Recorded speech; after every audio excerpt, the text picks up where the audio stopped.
Assalamualaikum. Waalaikumsalam warahmatullahi taala wabarakatuh.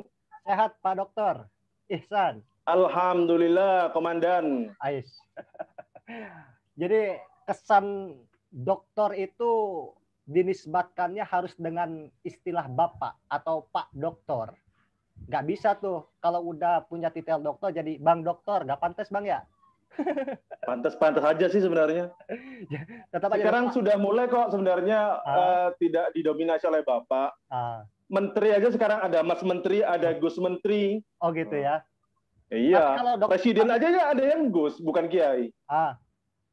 Tapi kan ini, kalau dokter itu Bang Dokter atau pantasnya masih belum pas di telinga kalau Bang Dokter. Pantasnya Pak Dokter. Biasa, yang ngomong begitu biasanya masih magister. itu pun belum lulus. Itu pun masih WIP 2. Pastilah, itu cuman masalah waktu aja. Oke. Lagi di mana ini? Ini aku lagi di Jombang, di Rejoso. Oh. Bukannya orang Madura, Pak Dokter ini? Keluarga kan orang Jombang. Saya sendiri tinggal di Surabaya. Oh, di Surabaya. Aktivitas di Surabaya ngapain, Pak Dokter? Benar. Tidur sih sebenarnya.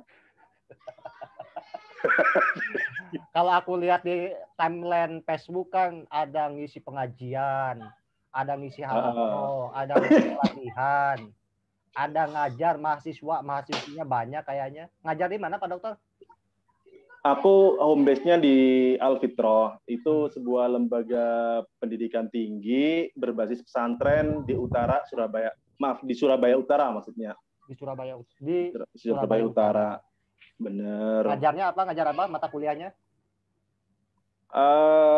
Aku mata kuliahku sih di manajemen pendidikan Islam ya. Di manajemen pendidikan Islam. Cuman aku fokusnya itu di kurikulum pendidikan Islam sebenarnya. Semester berapa aja ngajarnya? Jadi ngomongin biasanya sih kelas-kelas atas.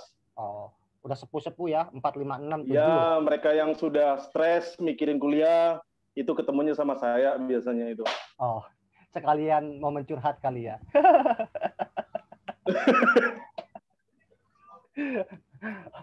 Oke, saya Pak Dokter, maaf izin ini kita ngobrol tipis-tipis lah ya kalau bahasa milenial tuh tipis-tipis aja. Ya, tebel-tebel juga nggak masalah. Pertama yang ingin saya tanyain tuh masalah karir pendidikan atau rihlah fikriyahnya Pak Dokter ini dari S1 sampai doktoral tuh gimana ceritanya? Dan saya kalau nggak salah Pak Dokter itu sempat source course ya di Australia kalau nggak salah itu. Coba diceritain Pak Dokter. Saya di Australia 1 tahun. Dari S1-nya dulu gimana? Cerita yang panjang apa yang pendek nih? Yang panjang dipendekin. Oh, boleh. Jadi begini ceritanya. Pada zaman dahulu kala. Panjang gitu, Bang. Panjang ya? Enggak. Apa pertanyaannya tadi? Perjalanan karir akademik. Jadi saya itu basisnya itu memang santri. Ya, jadi basisnya itu memang santri. Saya lama di pesantren selama 6 tahun. Kemudian setelah itu mengabdi menjadi guru tugas istilahnya dari pesantren selama 1 tahun. Terus kemudian baru melanjutkan kuliah di S1. Di S1 saat itu saya ngambil di IAIN Surabaya. Namanya masih belum UIN. Jadi saya itu murid IAI, murid IAIN, bukan murid UIN. Kalau murid UIN itu di Jawa itu U itu artinya Mbak. Mbak U. Makanya sekarang ada anekdot kenapa sih mahasiswa UIN itu banyak yang ngajinya nggak fasih, ya karena ngajinya sama U, bukan sama Yai gitu. Ada YIN, ada UN gitu kira-kira. Ya, UIN. S1. Terus S2-nya di mana Pak Dokter? Aku S2 kebetulan saat itu dapat beasiswa di tempat yang sama, di IAIN Surabaya juga ya, di IAIN Surabaya juga. Baru setelah itu, ini yang menarik nih pasca S2 nih. Yang menarik pasca S2 itu saya mencoba mencari beasiswa lagi. Sebenarnya saat itu sudah ngajar kuliah. Cuman saya memang orangnya kan nggak bisa diem. Kemudian saya nyoba cari beasiswa di UIN Jogja. Saya ingat saat itu, saat ke UIN Jogja, saya naik bus yang busnya itu Sumber Kencono. Itu armada bus yang saat itu terkenal ugal-ugalan. Betul.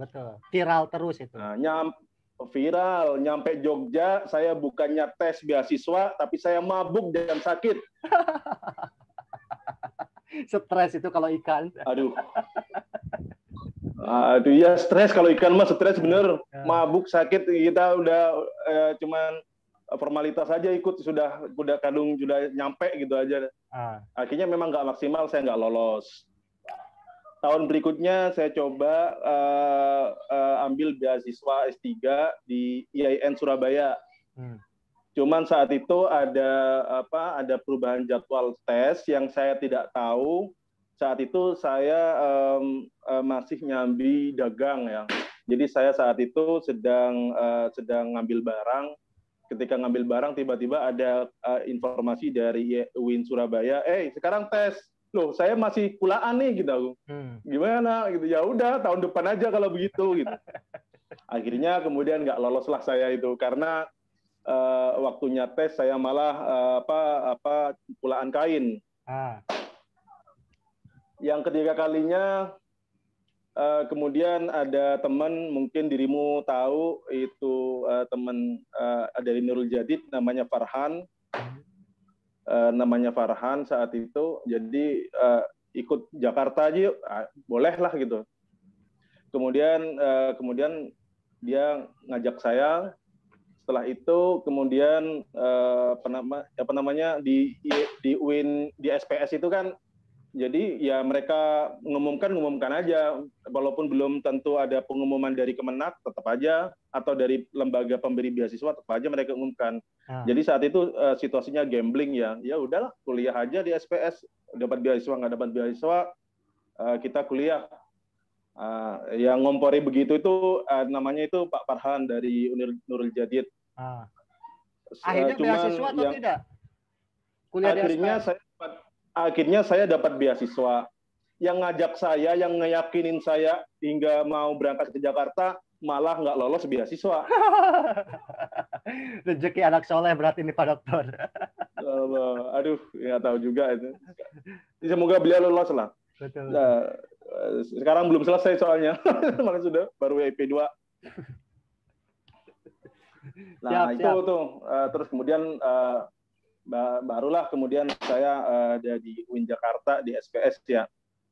Sebenarnya UIN Jakarta sendiri bukan lembaga baru bagi saya, karena tahun 2005 itu saya diundang oleh Formaci. Kalau dirimu tahu Formaci ya, Forum Mahasiswa Ciputat saat itu, benar, yang saat itu ngadakan Ahmad Wahib Award. Yes. Ahmad Wahib Award tahun 2005. Saat itu Kang Ulil masih di JIL, terus ada Kang Rizal Malarangeng masih di lupa namanya lembaganya. Jadi mereka masih jadi aktivis-aktivis lah kira-kira begitu.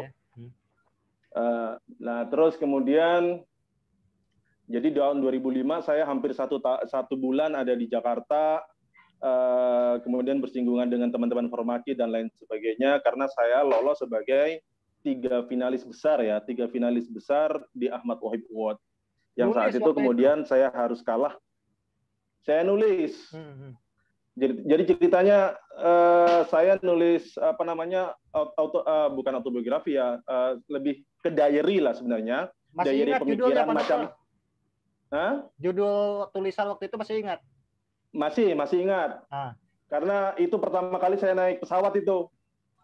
Ibu saya bilang, hati-hati nanti kamu ditipu loh. Kamu nggak pernah naik pesawat. Nggak pernah kenal juga.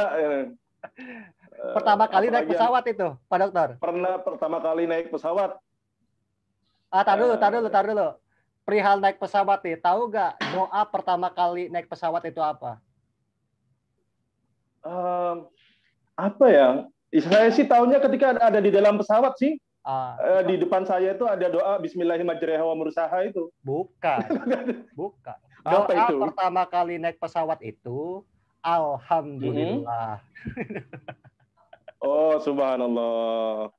Siaplah kalau sama mantan ketua cabang ini aku masih siap terus. Oke, dilanjut. Terus gimana cerita Ahmad Wahib Award itu? 3 finalis ya, 3 finalis. Tapi sebenarnya ketika di pesawat saya lebih banyak istighfar sih dibanding alhamdulillah sebenarnya. Serasa itu pertama kalinya, karena itu pertama kalinya saya melihat para pramugari gitu loh. Betul. Bercanda. Istighfarnya bukan karena takut jatuh ya. Iya, untuk katanya kan nadrul ulalaka wa nadrul tsaniyah alaika, kan seperti itu. Betul. Jadi pandangan pertama terhadap wanita ajnabiyah atau yang bukan mahramnya itu kan dosa. Yang kedua yang pertama itu anugerah, yang kedua dosa katanya. Jadi kita istighfar terus itu. Habis itu lihat lagi. Oke. Lanjut cerita Ahmad Wahibnya. Para santri, don't try this at home. Ini hanya khusus Bang Dani ini. Saya takut para santri ada nonton, Pak Ihsan itu lihat gitu. Terus terkait Ahmad Wahid Award yang akan Pak Dokter akhirnya ini juara atau hanya 3 besar aja? Saya finalis saat itu terbaik. Seingat saya terbaik kedua ya. Jadi yang juara itu dari UI, terus kemudian saya, terus yang ketiga itu kakak kelasmu si Nurun Nisa. Ya. Temannya si Asari, teman bertengkarnya dia. Oke. Itu tahun 2005. Nah, kemudian tahun 2005. Ke Australia itu tahun berapa? Dan ketika S1, S2 atau S3 ke Australia itu? Aku jadi ke Australia itu jadi gini, ketika aku kuliah dapat beasiswa di UIN Jakarta, kemudian ada program dari Australian National University yang bekerja sama dengan Kemenak yang menjaring para mahasiswa doktoral di Indonesia. Saat itu dari se-Indonesia dijaring setiap tahunnya itu ada 6. Setiap tahunnya itu dijaring ada 6, dan alhamdulillah tahun 2015 saya lolos saat itu. Jadi Kemenak hanya penyedia jasa aja lah kira-kira begitu, tapi yang menjaring dan lain sebagainya dan menyediakan duit itu dari Australia. Nah, kemudian saya akhirnya berangkatlah ke Australia sebagai bagian dari kuliah saya di Jakarta itu. Jadi begitu. Ngapain aja di Australia? Ya sama sih sebenarnya, tidur juga ya. Tapi nggak, poinnya yang mungkin yang sedikit membedakan, bukan sedikit sih, yang banyak membedakan menurut saya adalah di cara berpikir para dosennya.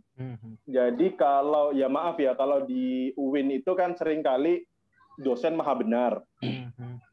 Ya kan, apalagi dosen-dosen tua itu nggak mau didebatkan. Dosen-dosen tua itu maunya kalau mahasiswa pengen cepat lulus ya siap, baik Pak, siap Bu, gitu.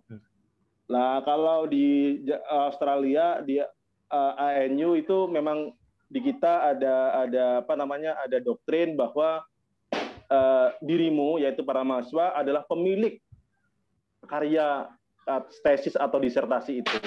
Jadi dan para dosen itu hanya bertugas mendampingi saja. You are the boss, gitu. Jadi mahasiswa itu yang menentukan gitu loh. Nah, itu yang mungkin yang membedakan ya dengan di Indonesia, sehingga kita sangat mengalir sekali ketika menulis di Australia. Saya jujur 1 tahun itu sebenarnya disertasi saya sudah selesai di Australia. 80% lah sudah selesai saya menulisnya di Australia. Jadi seperti itu. Dan sangat cepat karena memang jadi dosen itu cuman istilahnya mengasistensi, mensupervisi dan mengarahkan gitu. Kalau di kita kan ya maaf misalnya Dan itu juga terjadi ke saya. Misalnya kalau dosen A pingin A, ya udah kita pilihannya kalau mau mendebat beliau atau mau mengikuti, kalau pingin cepat selesai yang ngikuti gitu aja. Siap revisi. Nah, siap revisi.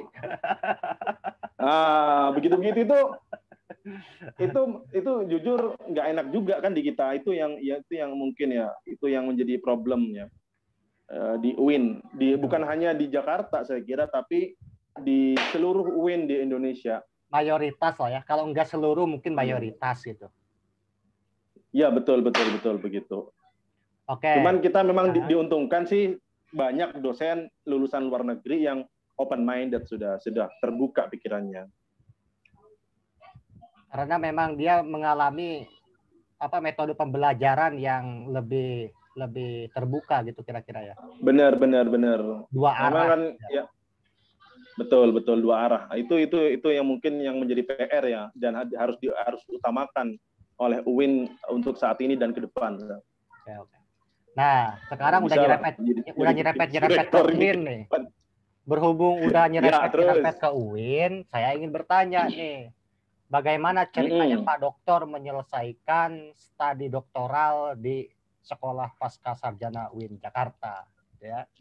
Kemudian penelitian yang diteliti, itu aja tuh cerita gimana sih pengalaman Pak Doktor di UIN Jakarta, khususnya SPS, program doktoral. Jujur aja. Aku jujur aja ya. 2 tempat yang menurut saya berhutang budi di UIN, di UIN ketika saya menyelesaikan disertasi saya, ada 2. Yang pertama adalah kantin. Yang kedua adalah quiet room apa ya? Quiet room, ruang sunyi. Iya betul. Itu ruang pertapaan saya memang, ruang pertapaan saya. Jadi biasanya ketika habis diskusi hancur-hancuran di kantin, plus dengan ngudut misalnya, dan kopi, kemudian kita tuangkan di ruang sunyi itu. Betul.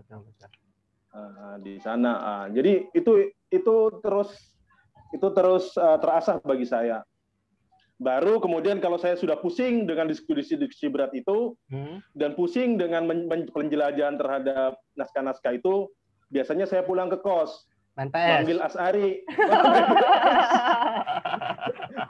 Kapan ke kos main PlayStation yuk?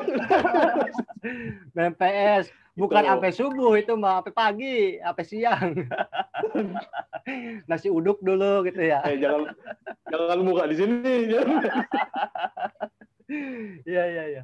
Nah, sekarang saya ingin agak serius-serius nih sama Pak Doktor itu. Kan yang diteliti oleh Pak Doktor itu perihal dinamika Islam tradisional kan? Bagaimana pesantren Salafiyah apakah terbuka atau tidak terhadap agenda pembaharuan. Nah, kira-kira disertasi yang diteliti oleh Pak Doktor ini coba dijelaskan secara komprehensif gitu kira-kira. Bagaimana alur pikir dari disertasi yang diteliti oleh Pak Doktor ini. Supaya ini nanti khalayak ramai juga harus tahu bahwa dinamika pesantren salaf terhadap agenda pembaharuan itu seperti apa. Oke, Pak Dokter silakan. Baik, ini panjang nih. Dan ini sebenarnya disertasi yang saya tulis dan sudah selesai tahun 2018 ya. Betul. Baik, jadi seperti ini. Judul itu sebenarnya yaitu judul siap revisi. Siap revisi. Sebenarnya judulnya itu dialektika Muslim tradisional. Cuman kesannya saat itu kalau dialektika itu jadi ada tesa, antitesa, sintesa, kira-kira begitulah. Betul. Dan adanya pertentangan, istilahnya terlalu vulgar, kira-kira begitu. Sehingga saat itu para dosen saya kemudian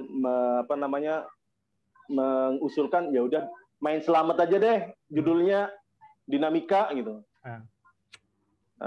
Kemudian jadilah itu.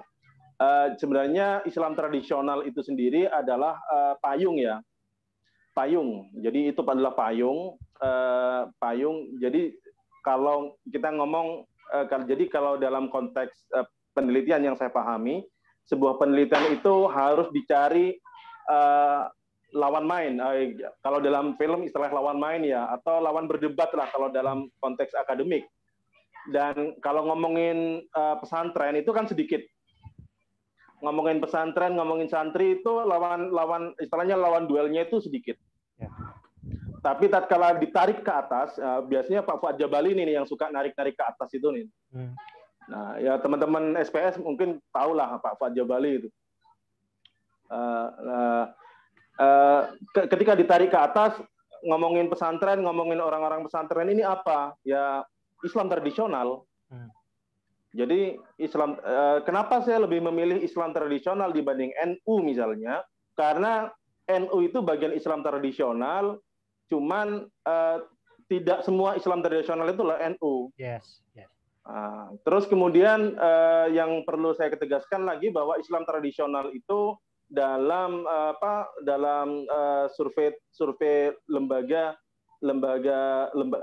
survei yang berbasis di Timur Tengah itu mengatakan bahwa sebenarnya masyarakat Islam yang ideologinya itu Islam tradisional itu mencapai 90%. Jadi kita itu orang istilahnya ya kira-kira beginilah bahasa kasarnya. Sebenarnya rata-rata orang Islam di seluruh dunia itu ya Islam tradisional. Tradisionalis kita itu ya? Iya, rata-rata tradisional. Ya biasanya ditandai itu, biasanya ditandai penerimaan mereka terhadap sistem madhab dalam fikih, terus kemudian menerima tasawuf, ya kan? Menerima tasawuf, terus kemudian dalam akidah itu beraliran Maturidiyah Asy'ariyah dan seterusnya.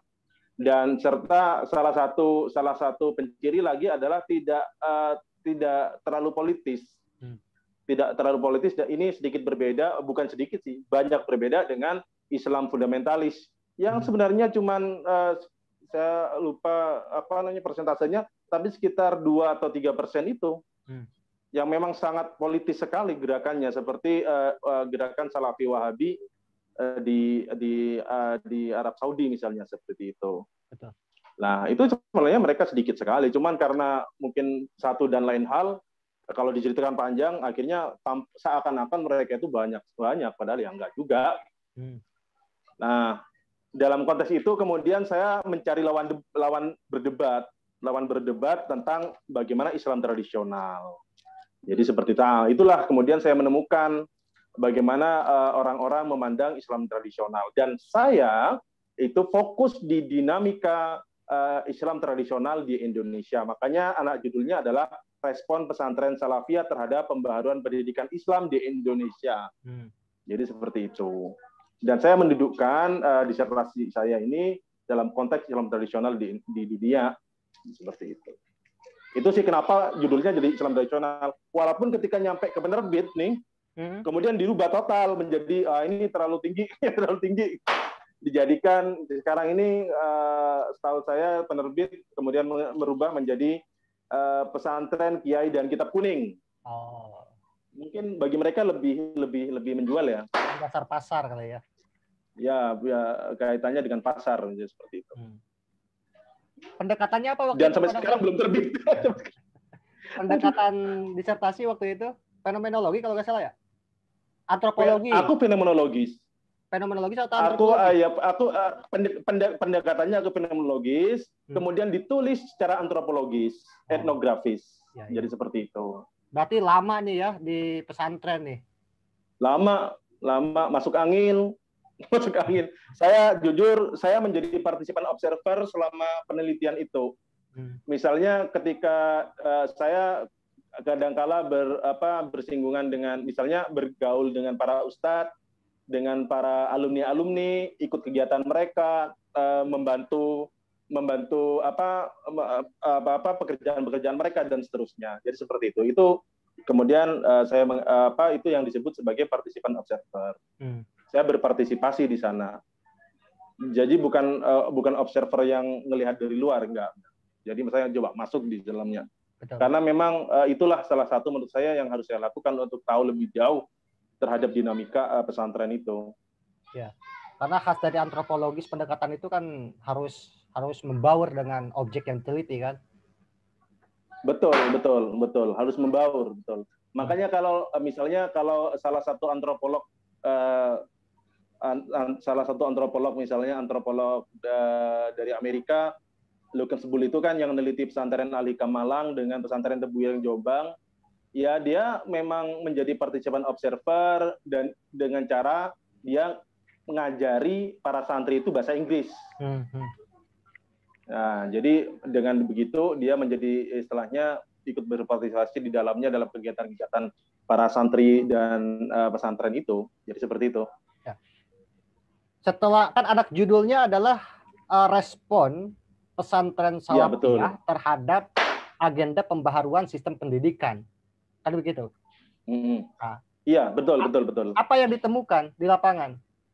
Jadi bagaimana temuan saya itu relatif berbeda dengan temuan banyak para sarjana yang menyatakan tentang lembaga pendidikan Islam di Indonesia. Jadi para sarjana lain, para dosen-dosen kita misalnya itu menyatakan bahwa perubahan yang terjadi di lembaga pendidikan Islam itu di Indonesia ya, itu lebih banyak dipengaruhi oleh dinamika politik. Maksudnya karena tekanan kekuasaan, kira-kira begitu. Saya menemukan sebaliknya bahwa ternyata yang membuat pesantren itu berubah bukan regulasi-regulasi itu, tapi justru memang karena segmentasi pesantren itu yang berubah dan orang-orang pesantren itu yang juga berubah gitu loh. Jadi makanya kemudian salah satu teori saya, semakin luas segmentasi pesantren, maka dia akan semakin luas untuk menerima intervensi negara. Jadi seperti itu. Nah, jadi pilihannya karena pilihan seperti itu aja. Nah, pertanyaannya sebenarnya ini perdebatan besar ya. Sebenarnya negara mencoba mengkooptasi pesantren atau pesantren yang mencoba mengkooptasi negara. Itu kan perdebatan selama ini. Dan seperti undang-undang pesantren itu kan digugat beberapa pihak karena dianggap menguntungkan pesantren kan seperti itu. Dan itu dan itu memang diinisiasi oleh orang-orang pesantren. Betul. Nah, kan seperti itu. Ini perdebatan panjang yang tidak selesai ya. Tapi intinya poinnya saya mengetengahkan sebenarnya pesantren itu lebih banyak melihat regulasi pemerintah Indonesia itu hanya sebagai hal administratif saja. Jadi mereka ya udahlah administratif lah kira-kira begitu. Mungkin macam kalau nikah itu antara akad dengan ketercatatan di KUA lah kira-kira begitu. Ya itu bukan nggak penting ketercatatan di KUA itu, yang penting akadnya lah gitu. Kira-kira begitulah. Betul. Kayaknya lu udah kata aja kalau bilang betulnya nih. Catat dong. Yang penting kan ini apa ikatannya udah ada. Oh iya, siap. Subhanallah. Tambah religius ini kalau bulan Ramadan begini.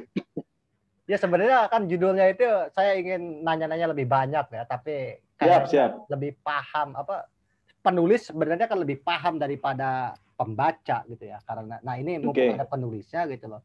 Nah maksudku tuh arah penelitian ini apakah tadi mencoba untuk kan pengaruh pada akhirnya ditemukan dari internal pesantren itu sendiri, bukan eksternal kan?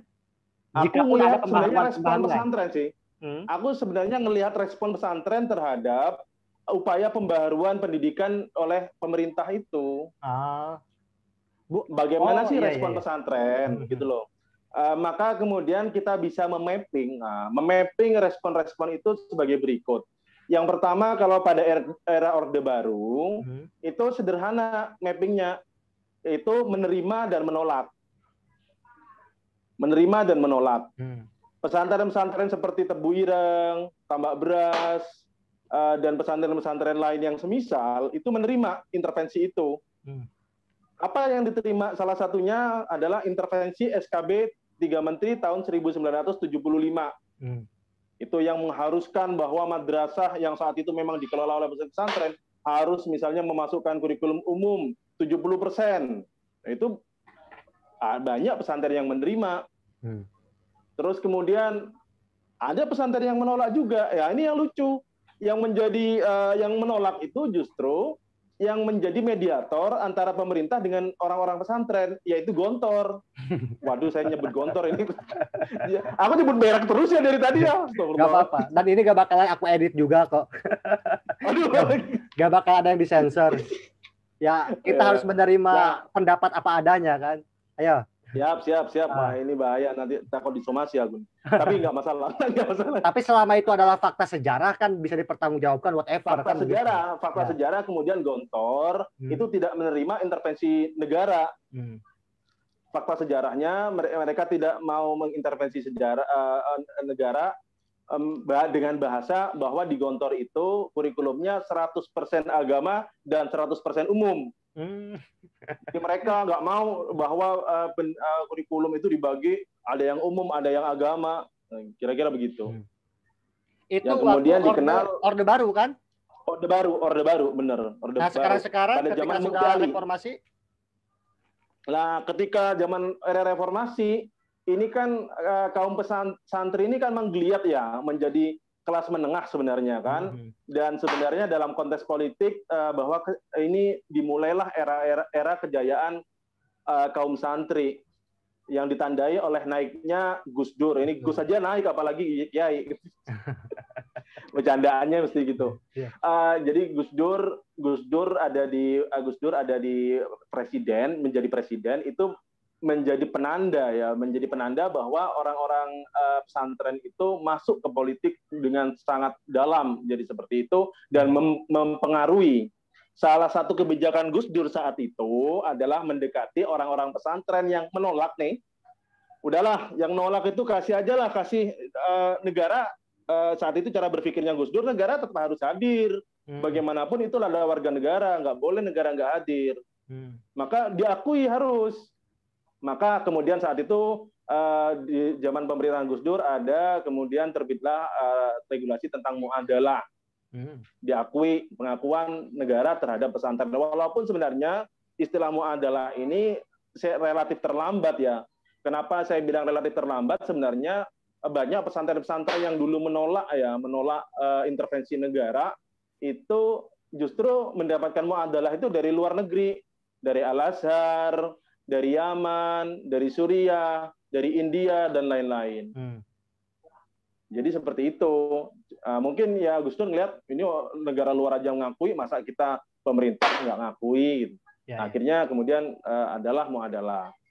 Itu lah di sini kemudian pihak pesantren itu yang dulunya menolak itu mulailah kemudian dan menjaga jarak dengan pemerintah, mulailah kemudian semakin dekat dengan pemerintah. Kan seperti itu. Dan semakin dekat dengan pemerintahan, dan kemudian Malik Fajar juga semakin menegaskan dengan undang-undang sistem pendidikan nasional tahun 2003 ya, yang kemudian memberi ruang yang lebih besar terhadap pendidikan Islam. Nah, jadi seperti itu. Kemudian setelah itu tahun 2014 kemudian Kementerian Agama misalnya itu mengeluarkan peraturan Menteri Agama. Jadi ceritanya begini nih, kalau yang muadalah itu kan itu adalah lembaga pendidikan di pesantren yang tidak bisa diatur oleh pemerintah, baik input, proses sampai outputnya itu pemerintah nggak bisa ngapa-ngapain. Kemudian mungkin tapi memang konsekuensinya banyak lembaga-lembaga pendidikan lain itu tidak mengakui muadalah walaupun sudah diakui oleh kementerian misalnya seperti itu. Mereka ditolak masuk ke UGM dan lain sebagainya. Paling yang menerima itu diantaranya dari UIN. UIN itu menerima saat itu Prof. Azra misalnya kalau pernah cerita saya menerima dulu mereka yang lulusan muadalah itu. Misalnya seperti itu. Yang kemudian itu istilahnya disetarakan ya waktu itu. Beda lagi, beda. Ya. Bukan penyetaraan ya? Beda. Ada sebenarnya pesantren itu sebenarnya ada program pemerintah namanya itu paket ya. Mulai dari paket A, paket B, paket C. Yang intinya ujian dapat ijazah lah kira-kira begitu. Tapi dengan muadalah itu sebenarnya memungkinkan pihak pesantren untuk tidak ikut paket-paketan itu. Oh, iya. Jadi, tapi masalahnya di legalitas, di pengakuan terhadap muadalah itu. Maka kemudian terpikirlah bahwa oke lah, kita salah satu yang menjadi perdebatan kan kalau dia muadalah itu standarnya apa? Karena cara berpikirnya ya cara berpikir pendidikan ala kolonial ya, standar bukan ciri khas misalnya kan. Akhirnya kemudian setelah itu lahirlah kemudian sebuah sistem dari muadalah itu, kemudian ada sebagian yang berubah menjadi pendidikan diniyah formal. Jadi seperti itu. Itu negara memiliki andil dalam input, proses sampai outputnya. Maka di sana kalau ujian nasional disebut sebagai Imtihanul Watani misalnya, itu negara yang ngadakan itu. Ya walaupun yang buat soal orang-orang pesantren. Jadi seperti itu. Yang penting judulnya jelas aja ya.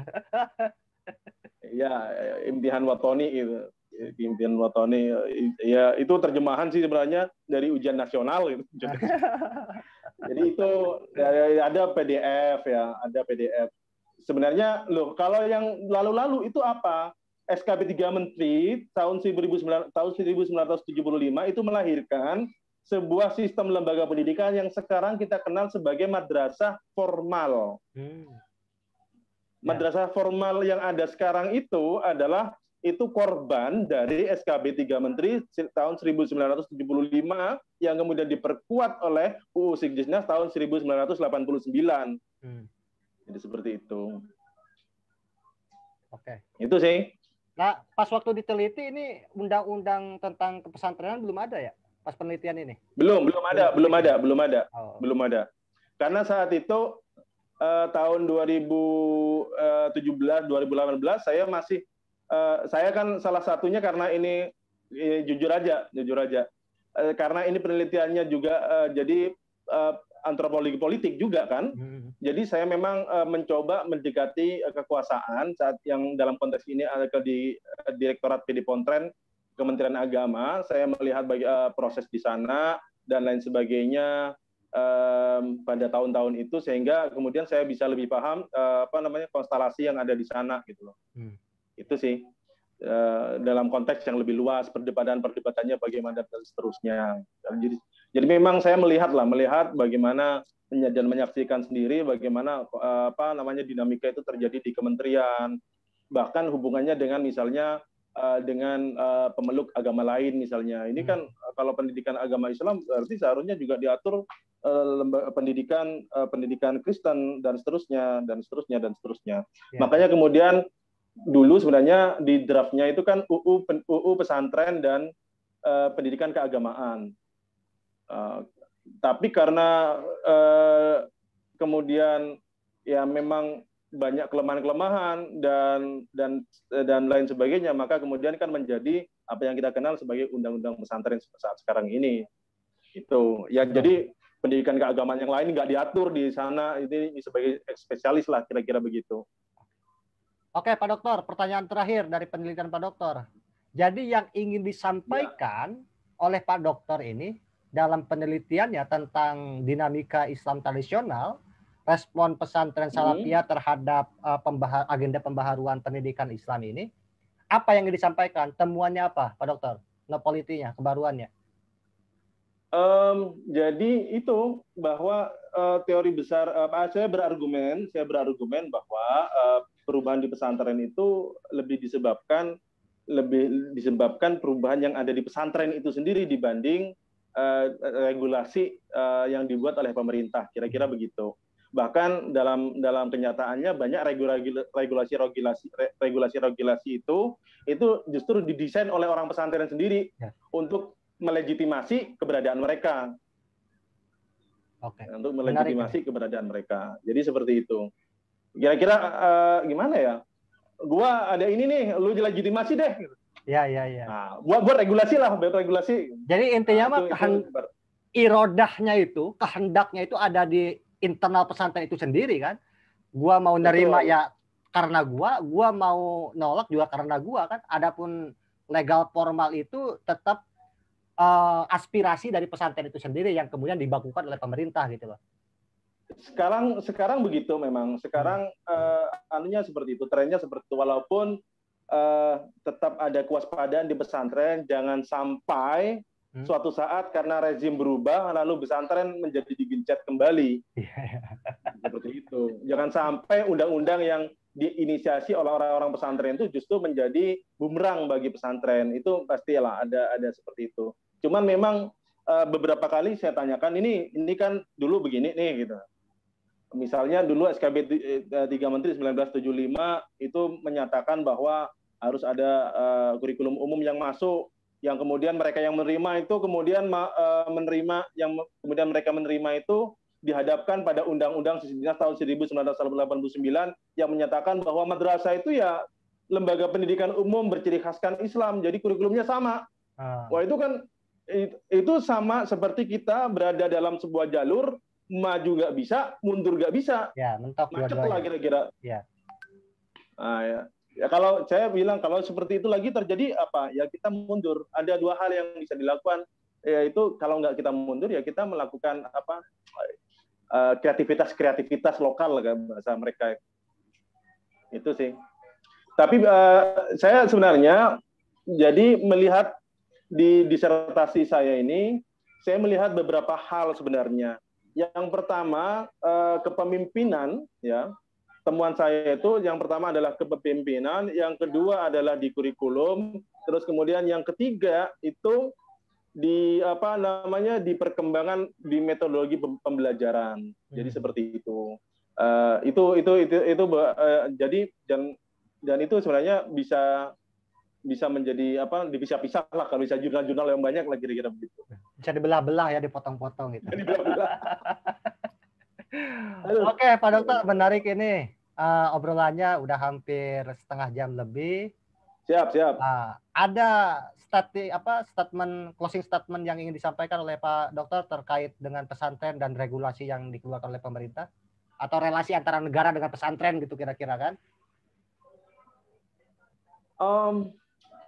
Harus diakui, ini kan begini. Saya tidak tahu ini closing statement atau enggak. Tapi mau nggak mau kita harus mengakui. Karena tadi ngomongin Islam tradisional itu sebagai mayoritas, maka dalam konteks demokrasi, suara pesantren ini akan selalu didengar. Dan akan selalu menentukan dan akan selalu diperebutkan. Ya kan? Keterpilihan, misalnya, kenapa presiden yang sekarang memilih seorang kiai sebagai wakilnya, itu tentu bukan karena apa, ya karena ada hitung-hitungan politik. Ya. Ada hitungan politik dalam konteks demokrasi di Indonesia itu. Ya. Dengan itu pesantren maka oleh negara harus diperhatikan, kan begitu. Jangan digencet terus. Gitu. Mau nggak mau sih pasti diperhatikan kalau sistem kita demokratis ya. Kecuali kalau kembali ke semi militer seperti zaman Orde Baru, bisa jadi memang sengaja dipinggirkan dan lain sebagainya. Tapi kalau ngomong sekarang di mana memang kaum santri itu sangat banyak dan sangat menentukan, maka memang jadi memang kaum santri itu mau nggak mau mereka akan masuk dalam konstelasi politik nasional, mau nggak mau itu. Oke. Yo. Pak Dokter, waktu ujian waktu itu dapat nilai berapa? Dikasih nilai berapa Pak penguji? Aku lupa itu. A apa B waktu itu? A sih kayaknya. Aku A. Okay. Dalam ujian ulang kali ini aku sih sebenarnya kalau nilai agak lupa ya. Yang aku ingat itu malah rambut sebenarnya. Oh, masih gondrong. Saat itu saya diancam oleh Prof. Maskuri, lu kalau nggak potong nggak gue lulusin. Waduh, Pak, saya ini masalahnya sudah azam, saya nggak akan potong rambut kecuali kalau sudah lulus. Iya, harus lulusin dulu baru potong rambut. Aku lulusin kamu, tapi kamu harus potong. Siap. Oke, terima kasih. Yo. Dalam apa? Dalam ujian ulang disertasi kali ini ya, kalau sama Prof. Maskuri dilulusin, masa iya sama saya nggak dilulusin kan? Saya kasih nilai 97 lah kalau begitu. Terima kasih Pak Dokter. Sehat-sehat selalu. Yo. Gak perlu direvisi, tinggal itu ditunggu bukunya yang terbit ya. Jurnal-jurnalnya juga ditunggu. Assalamualaikum warahmatullahi wabarakatuh. Siap. Mohon doanya. Waalaikumsalam warahmatullahi wabarakatuh.